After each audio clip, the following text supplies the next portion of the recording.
نحمدہ و نصلی علی رسولہ الکریم اما بعد فاعوذ باللہ من الشیطان الرجیم بسم اللہ الرحمن الرحیم۔ عزیز طالبات، سیکنڈ ایئر کے حوالے سے ہمارے لیکچر چل رہے ہیں۔ سورہ بقرہ کا تعارف ہم نے پچھلے لیکچر میں ڈسکس کیا تھا۔ آج ہم سورہ بقرہ سٹارٹ کر رہے ہیں، اس کا ترجمہ اور تفسیر۔ الف لام میم ذالک الکتاب لا ریب فیہ ھدی للمتقین۔ الف لام میم، جیسا کہ ہم سب جانتے ہیں کہ قرآن کی بیشتر صورتوں کے سٹارٹ میں حروف مقطعات آتے ہیں۔ ایک لمبی چوڑی بحث ہے اس معاملے میں مفسرین کی۔ خلاصے کے طور پر اگر ہم دیکھیں تو اس کا جو مفہوم ہے کہ اس کے معنی یا تو اللہ جانتے ہیں یا اللہ کے رسول جانتے ہیں۔ ہمیں اس معاملے میں کلیئر کر کے نہیں بتایا گیا اور ہمیں اس بحث میں پڑھنے کی ضرورت بھی نہیں ہے۔ ہم اگلی آیات کی طرف آتے ہیں کہ اللہ تعالیٰ نے کیا کہا۔ اب سٹارٹ میں ہی کہا ذالک الکتاب لا ریب فیہ، کہ یہ وہ کتاب ہے جس میں کوئی شک نہیں۔ یہاں پر اگر ہم دیکھیں تو ذالکہ جو ہے یہ دور کے میننگ کے لیے بولا جاتا ہے، جبکہ یہاں اس کا جو ترجمہ ہے وہ یہ ہے کہ یہ وہ کتاب ہے۔ تو اس حوالے سے پہلی آیت میں بھی قرآن پاک اپنا تعارف خود پیش کر رہا ہے کہ یہ وہ عظیم الشان کتاب ہے۔ کیونکہ عرب کے لوگ عظیم الشان چیزوں کے لیے دور کا لفظ بولتے تھے، تو اس لیے اللہ تعالیٰ اس ذالکہ سے سٹارٹ کر کے یہ ریلائز کروانا چاہ رہا ہے کہ یہ کوئی عام کتاب نہیں ہے جو تمہارے ہاتھ میں ہے، یہ وہ عظیم الشان کتاب ہے۔ لا ریب فیہ، اس میں کوئی شک نہیں کہ یہ منزل من اللہ ہے، یعنی یہ اللہ کی طرف سے نازل ہوئی ہے۔ آغاز میں ہی قرآن یہ دعویٰ کر رہا ہے، اور عربوں کے لوگوں نے جب اس کو جھٹلایا کہ نعوذ باللہ یہ رسول اللہ صلی اللہ علیہ وآلہ وسلم نے اپنی طرف سے گھڑ لیا ہے، تو پیچھے ہم اعجاز القرآن میں پڑھ چکے ہیں کہ اللہ تعالیٰ نے 3 کو چیلنج کیے۔ پہلے کہ اس جیسا قرآن خود بنا لاؤ، پھر کہا اس جیسی 10 صورتیں لے آؤ، اور لاسٹ پہ کہا نہیں تو ایک صورت ہی بنا لاؤ۔ آج تک اس چیلنج کو کوئی نہیں کر سکا پورا، تو لہٰذا اللہ کی طرف سے یہ کتاب ہمیشہ قیامت تک کے لیے یہی چیلنج ان لوگوں کے لیے کرتی رہے گی۔ دوسری طرف جو ایمان والے ہیں، اللہ ان سے تقاضا کر رہا ہے کہ اس پر پورے دل سے ایمان لے کے آئیں۔ شک کا تعلق انسان کے ذہن میں ہے، اگر ذہن میں شک آ جائے گا تو ہم ہر پیج میں چاہے 10 چیزوں میں وہ شک نکالتے رہیں۔ تو قرآن مجید کے مضامین کا سچا ہونے میں کوئی شک ہمیں اس وقت نہیں ہوگا جب ہم پوری طور پر اس کو کتاب ہدایت کے طور پر لیں گے۔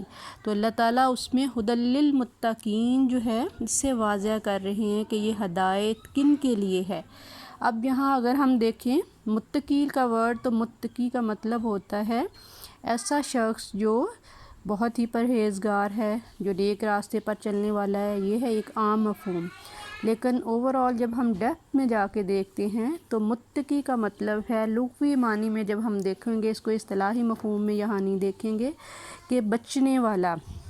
تو ہمیشہ بچوں کو بار بار کلاس میں بھی میں کہتی ہوں کہ تقویٰ کا مطلب ہم نے کیا لینا ہے، اللہ کی نافرمانی سے بچنا۔ اب اللہ کی نافرمانی سے بچنا، اللہ کی نافرمانی والا راستہ کون سا ہے، یہ ہمیں قرآن بتائے گا۔ قرآن مجید جو ہے یہ کتاب ہدایت ہے۔ اس حوالے سے ہمارے جو کانسیپٹ ہیں اس میں تھوڑی وسعت نہیں پائی جاتی، یا کہہ لیں کہ ہم نے اس معاملے میں تھوڑی لاپرواہی کا سامنا ہم کرتے ہیں۔ 2-3 چیزیں اس میں ڈسکس کروں گی، ڈیٹیل میں ہم واٹس ایپ پہ ڈسکس کریں گے اس کو، کہ اوورآل اگر ہم دیکھیں مذہبی طبقے کے حوالے سے وہ اس کو کتاب تلاوت سمجھتا ہے۔ بلا سوچے سمجھے قرآن کا ایک حصہ تلاوت کر لینا یہ قرآن کا حق ہے۔ کبھی خیال نہیں آیا کہ جو ہم پڑھ رہے ہیں اس کا مفہوم جو ہے اس کی ہم ڈیپتھ میں بھی جائیں۔ فار ایگزامپل ہم نماز پڑھ رہے ہیں تو نماز کے سارے کلمات ہم بار بار دہرا رہے ہیں، سبحان ربی اعلیٰ ربنا لک الحمد، الفاظ بولتے تو ہیں لیکن یہ خواہش ہمارے اندر جنم نہیں لیتی کہ ہم اس کے میننگ کی ڈیپتھ میں بھی پہنچیں۔ اسی طرح ہم نے ساری زندگی قرآن کو کتاب تلاوت بنا کر رکھا ہوا ہے۔ اب ہم نے تلاوت کر دی، ہمارا کام پورا ہو گیا۔ اگر ہم ان الفاظ کو سمجھ کر دل کے اندر اتاریں کہ اس کا دل پر کیا اثر ہوتا ہے، سوچ کا زاویہ کیسے بدلتا ہے، اور پھر اس سوچ کے بدلنے سے ہماری روح کے اندر جو تقویت آتی ہے تو وہ صرف خالی تلاوت کرنے سے حاصل نہیں ہوتی۔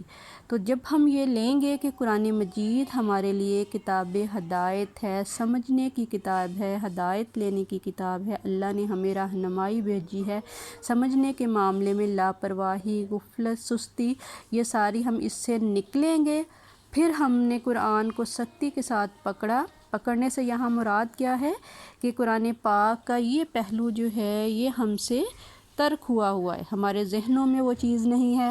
سارا زور ہمارا کیا ہے؟ قرآن پاک بچوں کو حفظ کروا دیں، ایک فرد نے حفظ کر لیا تو وہ خاندان کے 10 افراد کو جنت میں لے کے جائے گا۔